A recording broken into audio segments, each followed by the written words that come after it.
ইউসুফ আলাইহিস সালাম 10 বছর বয়সে বাড়ি হারা, বাপ নাই, মা নাই, চাচা নাই, ফুফা নাই, কালু নাই, আত্মীয় নাই, স্বজন নাই। মিশরের বাজারে কৃতদাসের মতো বিক্রি হয়েছেন। যেই বাড়িতে আশ্রয় পাইছেন ওরা পৌত্তলিক, ওরা মূর্তি পূজক। এই জুলাইখার স্বামী, এরা সবাই হলো কি মূর্তি পূজক, মুশরিক।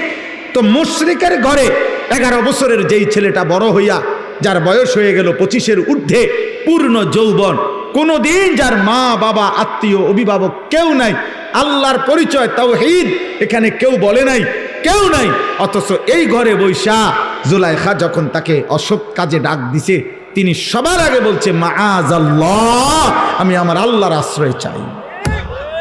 ওরে আল্লাহ চিনাইল কে? এই ঘরে তো আল্লাহ চিনাইবার কেউ নাই, কথা বোঝেন নাই। ওরে আল্লাহ চিনাইল কে?